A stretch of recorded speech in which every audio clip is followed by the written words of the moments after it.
두 번째입니다. 두 번째 아침 뉴스 브리핑을 시작하기 전에 아직 구독을 누르지 않으신 분들은 구독을 좀 꼭 눌러주십시오라고는 부탁의 말씀을 드립니다. 자, 아침 뉴스 브리핑 두 번째 제목은 이겁니다. 우리는 윤석열 탄핵 이후를 생각해야 한다. 민경욱은 국힘 경선에 나가지 마라. 이것이 제목입니다. 여러분, 기자라는 직업에 대해서 좀 설명을 드립니다.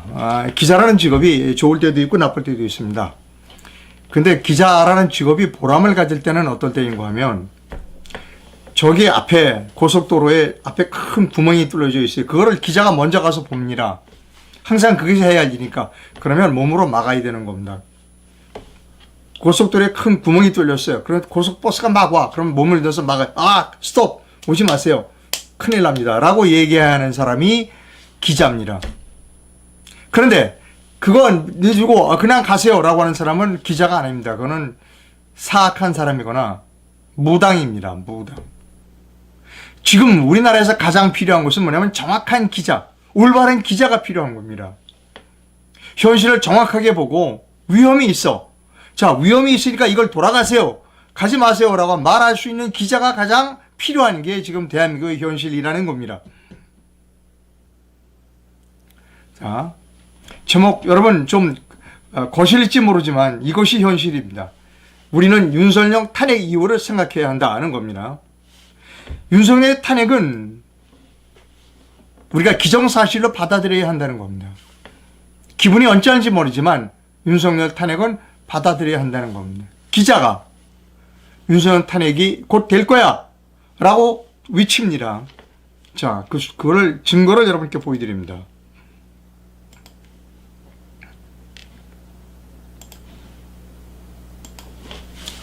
공병호 박사는 사회과학을 하는 사람입니다. 과학자는 숫자, 사회과학자든 자연과학자든 숫자를 다루는 사람입니다. 지금 우리는 숫자를 가지고 이야기를 해야 돼요. 숫자를 가지고. 사전투표자의 수를 부풀려서 그거를 투표함에 집어넣었다. 어떻게 집어넣냐? 아까 제가 얘기했잖아요. 사전투표소 수가 몇 개인지 모른다. 중앙선거관리위원만 알아. 사전투표자 수가 몇 개인지 몰라. 그러니까 사전투표자 수를 부풀릴 뿐만 아니라 사전투표소 투표소의 숫자도 부풀려. 그럼 그걸 갖고 오면 되죠. 그래서 어떻게 했냐? 강서구청장 때 5%를 사전투표자 수를 늘렸다. 하고 똑같이 5%를 늘리면 어떻게 되냐? 내년 4월 10일 날 더불당은 203석이 된다. 개헌선을 넘는다는 거예요. 7%를 부풀린다. 211석이 되고 7.5%를 늘린다. 그러면 214석이 돼요. 강서 보궐선거에는 7.5%가 있었어요. 그러면 강서 보궐선거 7.5%로 가면 214석. 개헌선은 훨씬 뛰어넘죠. 그럼 어떻게 되나? 개헌을 하게 되면 개헌선을 뛰어넘으면 협박하겠죠. 윤석열 대통령한테. 당신 그만둬. 탄핵. 자, 우리가 이상로 왜 윤석열 탄핵을 거론해. 미안하지만 숫자, 과학적인 숫자를 보고 이야기를 하자는 거야. 이 숫자를 보고 이야기하지 않은 사람은 다 사이비 기자거나 무당이라고 제가 말씀드렸습니다. 아니면 이런 사람들이 어떤 사람들인가 하면 매에 쫓겨. 꿩이 매에 쫓기면 어떡한다? 머리만 숲에다 쑤셔 박아요. 그럼 잡혀먹는 겁니다. 지금 그런 사람들이 엄청 많다는 겁니다. 아니, 숫자를 보고 얘기하자니까 숫자? 공병호 박사의 숫자에 대해서 아무도 지금 반론인지 얘기를 못 하잖아요. 중앙선거관리위원회에서 꼼짝 못 하잖아요, 지금. 오늘 아침에 제가 밝혀낸 거, 사전투표소 숫자가 3구된 때도 어떤 게만 10배가 더 늘어났, 10개가 더 늘어났다. 꼼짝 못 하잖아요. 증거가 있잖아요. 그럼 뭐야? 윤석열 탄핵을 우리가 현실적으로 인정해야 한다는 겁니다. 그것이 기자예요. 자, 그것을 전제로 하고 말을 진행합니다.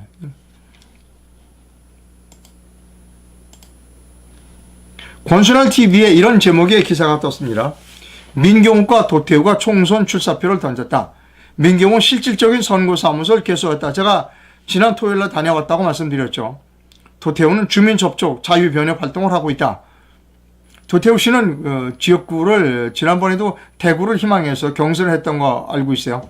그래서 민경욱과 도태우를 꼭 국회에 보내자라고 하는 애국 시민들의 목소리가 있다라는 겁니다.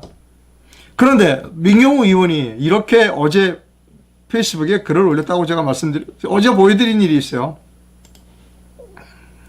야, 설마 국힘당이 이번 내년 4월 10일 총선에 경선을 또 선관위에 위탁하지는 않겠지 걱정인 겁니다. 제가 여러 번 말씀드렸어요. 민경욱 의원한테. 민 의원님, 내년 4월 10일 경선 공천 받을 것 같아요? 해줄 것 같아요? 윤석열 대통령이? 대답을 못해요. 경선 안 해주면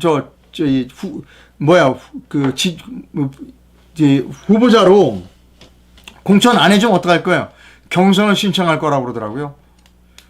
국회남의 경선이 공정하리라고 생각해요? 대답을 못하는 겁니다. 그게 걱정인 거예요. 자, 민경욱 의원이 지금 알아서 그런 건지 몰라서 그러는지 모르지만 민경욱 의원도 한 가지 빠뜨린 사실이 있어요. 내년도 경선을 국힘에 위탁하던 하지 않던 상관없다는 겁니다.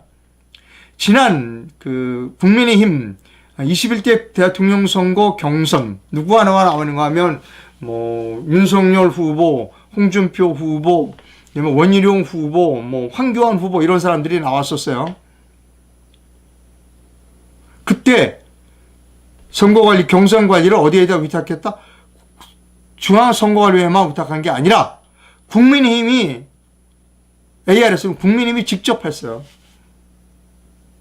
그러니까 중앙선관위에 맡기지 않는다고 국민의힘 경선이 올바를 것이다. 천만의 말씀. 국민의힘이 자체적으로 한 것도 있어요. ARS는.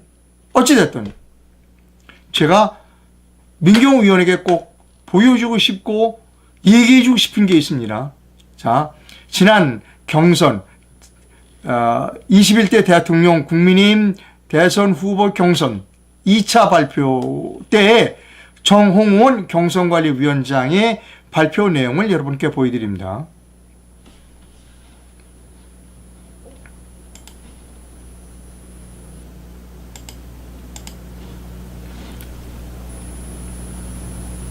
자, 뉴스핌이라는 매체예요. 2021년 9월 15일 보도입니다. 정홍원 씨가 나와서 국민의힘 컷오프 득표율을 발표하고 그 자료는 즉시 파기했다는 거예요. 그래서 유출이 불가능하다는 얘기입니다. 자, 동영상이 있습니다. 동영상을 들어보도록 하겠습니다. 안녕하세요. 지금 언뜻 얘기 들으니까 후보 득표율이 돌아다닌다고 하는 걸 하는데 그거는 저도 전혀 기억을 못할 정도예요. 그냥 보고 입력하고 그 자리에서 다 파기하고 그렇기 때문에 전혀 그 기억을 못하니까 어느 숫자는 그러고 우리 전부 각서를 다 받았고 참여한 인원도 극히 제한적이었고 그 다음에 그 사람들이 거기서 끝나고 그 자료를 가지고 와서 내가 발표를 바로 했고 근데 나갈 시간도 없고 거의 안 되져요. 그게 정확할 수 없다는 내가 그걸 증명을 해드리는 건데 이거는 지금 비율이나 이런 거는 공표하는 게 법상 금지되어 있어요. 금지되어 있는데 그거를 여러분들이 누구한테 물어보거나 하는. 지금 정홍원 씨가 법상 금지됐다고 하는 거짓말입니다. 거짓말이에요. 제가 조금 이따 왜 거짓말인지를 설명해 드릴게요. 저는 정홍원 씨를 고발했어요. 예. 자, 계속 갑니다. 조금 더 들으세요. 그것도 실례입니다, 사실은. 법을 금지되어 있는 걸 밝히라고 하는 거는 저는 실례니까 좀 그건 자제를 해 주시고 또 그런 게 돌아다닐 수가 없다는 거를 좀 충분히 좀 이해를 해요. 자, 여러분. 지금 정홍원 씨는 2차 경선 끝났어요. 2차 경선은 누구는 발표됐냐? 원희룡, 홍준표, 유승민, 그 다음에 윤석열 이렇게 네 사람을 발표했어요. 황교안 씨는 떨어졌죠. 황교안 씨는 1차 경선에서 그 부정선거 얘기를 많이 주장했어요. 그래서 정호원 씨가 황교안 후보에게 경고를 내렸어요. 당신 쓸데없는 얘기 하지 말라고 경고를 내린 사람이 정호원입니다. 나는 정호원 씨가 훌륭한 사람이지 않았어요. 그랬더니 그자도 별 볼 일 없는 작자였어요. 그리고 경선이 끝났어. 그러면 숫자를 발표해야 될 거 아니에요. A 후보 몇 표, B 후보 몇 표, 이걸 발표를 안 해. 왜? 세상에 그런 놈의 경선이 어디 있어요? 법에 발표할 수 없도록 돼 있대. 그건 거짓말이에요. 공직선거법에서 여론조사 결과를 발표하지 말라는 것과 경선에서 발표하지 말라는 것은 법조문이 완전히 달라요. 그런데 사기를 쳤어. 정호원이도 사기를 치고 이준석이도 사기를 쳤어. 그 사기를 치는데 누가 도와줬냐? 중앙선거관리위원회가 도와줬어. 유권 해석을 내려줬. 처음부터 중앙선거관리위원회의 여론조사심의위원회가 거기서 사기를 쳤어. 아, 이거는 발표하면 안 됩니다. 하고 사기를 쳤어. 그게 왜 사기냐? 득표율을 3차 때는 발표했어. 3차 때는. 윤석열 후보가 당선됐습니다. 3차 때는 몇 표, 홍준표 몇 표 발표했어. 그러면 왜 2차 때는 발표를 못해? 처음부터 사기였으니까 2차 때부터. 공직선거법상 일반 여론조사와 경선 이 조사는 달라요. 법조문이 달라. 그래서 제가 어떻게 했느냐. 두 가지 일을 했습니다. 여러분 기억하실지 모르겠습니다. 제가 어떻게 일을 했느냐. 제가 그때 국민의힘 책임당원을 7분을 모아서 제가 인지대를 제가 내서 남부지방법원에 뭐를 했다? 경선 금지 가처분 신청을 냈습니다, 여러분. 어떻게 됐냐? 거기도 남부법원도 거짓말을 했어요. 법은 일반 여론조사와 경선과는 다른데 남부지방법원도 거짓말을 했어요. 보여드릴게요.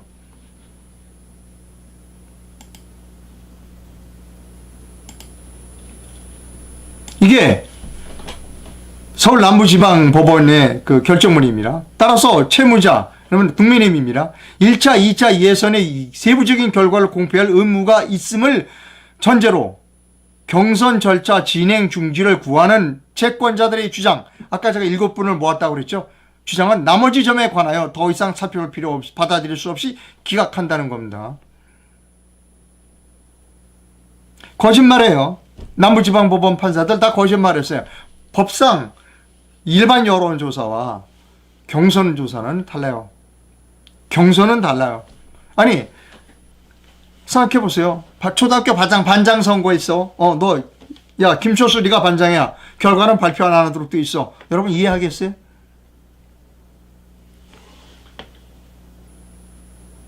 그거는 헌법 위반이고 줄줄이 위반이에요. 그래서 제가 모았어요. 제가 모아서 이렇게 책임당원 7분을 모아서 했어요. 경선주의 가처분 신청을 하고 황교안 떨어진 당사자에게도 황교안 쪽에도 제가 얘기를 했어요. 당신도 소송을 해라. 당신이 피해자니까 왜 소송 안 하고 자꾸 머뭇거려. 결국 황교안 씨도 소송했습니다. 남부지방법원이 거짓말했어요. 판사도. 자, 또 무슨 일을 했느냐. 그거는 고발을 했어요. 제가 대검에 가서 제가 고발했어요. 그거 공포하지 못하게 한 거 다 거짓말이다. 그래서 중앙선거관리위원회 여론조사심의위원회 3사람을 고발했고, 그 다음에 이준석이를 고발했고, 정홍원이를 고발했고, 한기호를 고발했고, 문상보라고 하는 사람 누구냐면 국민힘 선거관리위원회 위원이에요. 이분은 선거관리위원회에 있다 나온 사람이에요. 그래서 내가 이준석도 고발하고 정홍원이도 고발하고 한기호도 고발하고 문상무도 고발했어요. 물론 중앙선거관리위원회 여론조사심의위원회 사람 3사람도 고발했습니다. 영등포 경찰서에서 오라고 해서 제가 고발인 조사를 받았어요. 혐의가 없대요. 저 사람들이. 조금 있다 남부검찰청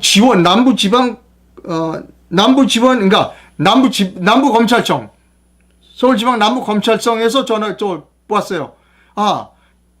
영등포 경찰서가 그렇게 판단했는데 그거 잘못된 거다. 다시 수사하라고 수사지를 내렸다. 그것까지 끝이에요. 그리고는 몰라. 여러분, 제가 민경우 의원에게 꼭 부탁드리는 점은 뭐냐면요. 민경우에게 꼭 부탁드리는 점은 경선에 가지 말라는 겁니다. 제가 국민의힘에서 딱 당신을 이 인천 연수구를 후보자로 공천해 준다면 오케이, 찬성한다 나도. 이제 경선을 하겠다 그러면 응하지 말라는 거예요. 경선에 응해버리면 당신은 떨어져요. 중앙선거관리위원회에서 참여한다 그럼 그 민경욱 씨 공천 주겠어요? 자기들이 중앙선거관리위원회 사람들 다 감옥 가고 사형당해야 되는데. 그 다음에 국민의힘이 경선 이미 자체적으로 하겠다 믿을 수 있겠어요? 그러면 경선에 참여하면 그 뒤에 아무데도 어떤 당에도 갈 수가 없어요. 이인재법에 의해서. 그래서 제가 민경우 의원에게 거듭 부탁드립니다. 우리는 제가 민경우 의원 얘기했어요. 지난번에도. 어제도 얘기했습니다. 그 개소식이어서. 당신은 대통령이다. 대한민국 정치인 중에 당신만큼 용감한 사람 없다. 라고 얘기했습니다. 당신은 내 방송계 후배다. 내가 키는 작지만 내가 당신 선배다. 나는 당신이 대통령이다. 다음번 차기 대통령이라고 방송한 적이 있다. 민경우 의원은 포부를 크게 갖길 바랍니다. 거듭 얘기하지만 우리는 뭐 해야 된다? 무엇을 대비해야 되느냐? 윤석열 탄핵 이후를 대비해야 된다는 겁니다. 기분이 나쁠지 모르지만 윤석열 탄핵을 우리가 기정사실로 받아들여야 돼요. 사람들이 기분이 대단히 언짢은가 봐요. 그러나 여러분, 기분이 언짢은 사람은 이 숫자를 해명해야 돼요. 숫자 앞에 당할 장사가 없는 겁니다. 반박 못 하잖아요. 이번 강서 보궐선거 사전투표 부비가 7.5%였어요. 그리고 제가 조금 전에 발견했죠. 가짜 사전투표소가 있었다. 가짜 사전투표소에서 가짜 사전투표로 부풀리고 찍어서 갖다 투표장에 갖다 주면 끝나요. 5%만 더 부풀리면 203석이 돼요. 여부로당이. 7%만 부풀리면 211석이 되고 7.5% 부풀리면 214석이 돼요. 그러면 뭐야? 윤석열은 탄핵이에요. 둘 중 하나입니다. 둘 중 하나. 윤석열은 탄핵되거나 탄핵되지 않기 위해서 저들과 협상해야 하는 겁니다. 그러면 대한민국 국민의 이익은 내팽겨치는 거죠. 그래서 제가 제 마음속으로 저런 사람이면 대통령이 될 만한 사람이다라고 하는 사람이 두세 사람이 있습니다. 그 중에 민경우 의원도 한 사람이라는 겁니다. 제가 민경우 후배를 위해서 거듭 충고합니다. 아까 말씀드렸어요. 민경욱이 이제 후배라고, 방송계 후배라고. 거듭 충고합니다. 경선에 응하지 마십시오. 봤잖아요. 제가 그 가처분 신청했던 그 모든 자료, 그리고 경북에서의 그 고발 자료 모두를 다 민경욱 의원에게 그대로 보내드릴게요. 한번 검토해 보세요. 경선에서 떨어지고 난 뒤에 무슨 가처분 신청을 한다, 고발한다? 아무 의미 없습니다. 경선에 응하지 마십시오. 그리고 큰 뜻을 품으세요. 이게 선배가 후배에게 주는 충고입니다. 왜? 대통령 윤석열의 탄핵을 기정사실로 받아들여야 한다는 겁니다. 그렇지 않은 지금 탄핵이라는 거대한 위험이 있어. 이거 아니다. 그거는 사이비 기자나 무당들이 하는 짓거리입니다. 올바른 기자는 숫자 앞에 겸손해야 합니다. 윤석열 대통령도 지금 숫자 앞에 겸손을 하거나 아니면 숫자 앞에 오만을 떨거나 아니면 협박을 받고 있을 가능성이 크다는 겁니다.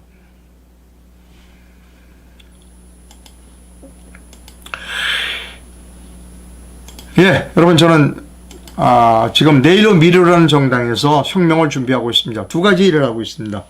훌륭한 사람들을 국회로 보내는 일, 또 하나는 오건호 대표와 함께 16,000명의 혁명군을 만들어서 사전투표소를 모두 감시하는 일 두 개를 하고 있습니다.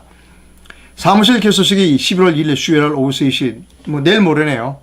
여의도 중앙보훈회관 501호실에서 있습니다. 좀 좁고 협소하고 좀 사무실도 낡았지만 그러나 원대한 포부를 가지고 문을 엽니다. 많이 오셔서 격려를 해주시면 감사하겠습니다. 뭐 선거법에 의해서 술 이런 거 제공 못 하니까요.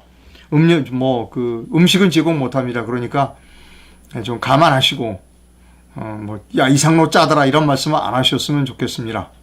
지난번 민경우 의원 그 사무실 개소식에 갔더니 아무것도 없더라고요.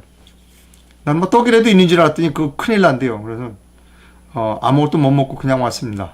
선거관리위원회에서 3명이 나와서 뭐 비디오 카메라도 찍고 그러더라고요. 여러분, 오셔도 아무것도 대접해드리지 못한다. 이상로가 짜서 그런 건 아니다. 뭐 돈도 없지만 그러나 좀 많이 오셔서 격려해 주셨으면 감사하겠습니다. 저는 독립 언론인입니다. 제가 올바른 방송을 하였다고 생각하시면 기자로서 스톱 멈추세요. 저게 위험합니다. 탄핵이라는 데가 있어요. 이상로가 올바른 방송을 하고 있다면 제게 자그마한 금전적 후원을 부탁드립니다. 해외에서 후원하실 분은 페이팔 계좌를, 국내에서 후원하실 분은 기업은행 계좌를 이용하실 수 있습니다. 회원 가입은 영상 하단에서 해 주실 수 있습니다. 댓글이 들어왔는지를 잠깐만 살펴보도록 하겠습니다. 저보고 고만하라는 사람이 있어요. 미안합니다. 고만하지 않겠어요. 기자가 위험이 있다는 걸 아는데 막지 않아? 저는 막겠습니다. 계속 가겠습니다.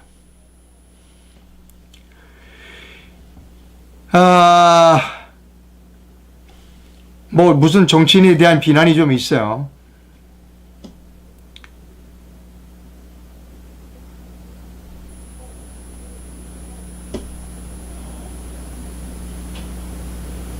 저보고 방송 접으라는 사람인데 천만에요. 저는 방송 접지 않습니다. 저는 방송인이에요.